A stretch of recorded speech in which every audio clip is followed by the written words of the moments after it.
British had marched south to invade German East Africa, cheerful as schoolmates playing capture the flag, keen to do their part in the war to end all wars. One sturdy table remained in place in the center of the room, exactly straddling the equator. A narrow trench cut its square surface. The dwarf stroked both ears with his fingers and recalled a long evening some years before the war. Lord Penfold, the hotel's proprietor, then in younger, stronger days, had raised a panga and slammed the heavy blade down to mark the middle of the world. As the Lord remarked that night, the White Rhino was the only bar where one enjoyed a drink in one hemisphere and got rid of it in the other. Olivio heard a whistle blast call to him from an upstairs room as a man blew into the empty brass cartridge of a 7mm Mauser.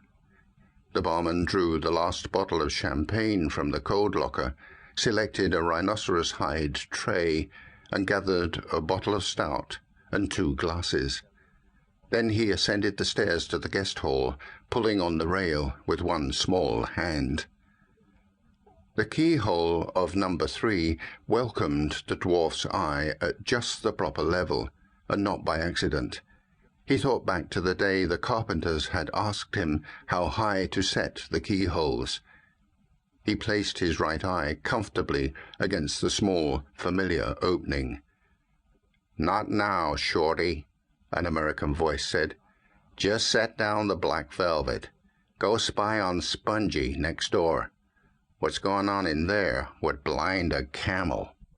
"Yes, Sahib Slider." Olivio moved to number 4. He opened his eye wide and set it to the door.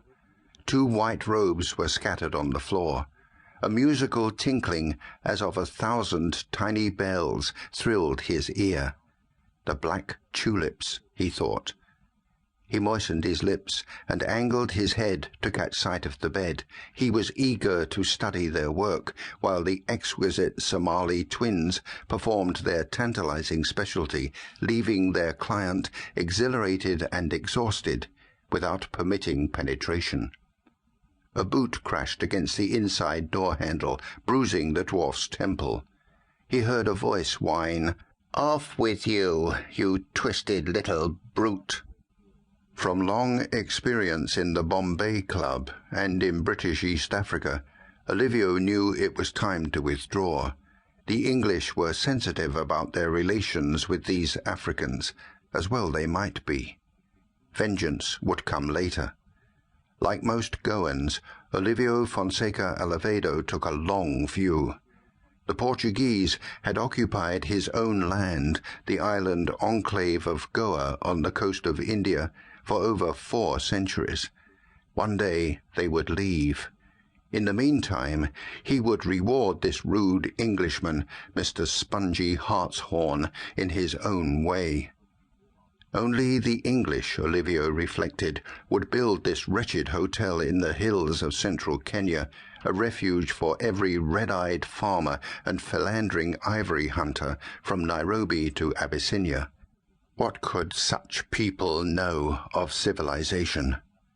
With only 2,000 Goans in all of British East Africa, Olivio and his countrymen had built one of the first stone buildings in Nairobi, the Goan Institute.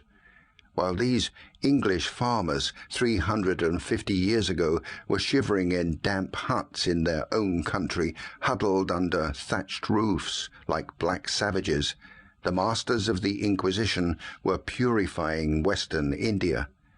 Olivio's own father, he recalled with pride, was almost certainly the bastard son of Dom Tiago de Castaneda y Fonseca, the late Archbishop of Goa. Olivio imagined his distant relatives, powerful and rich, not aware of his existence, going about their privileged lives in Portugal.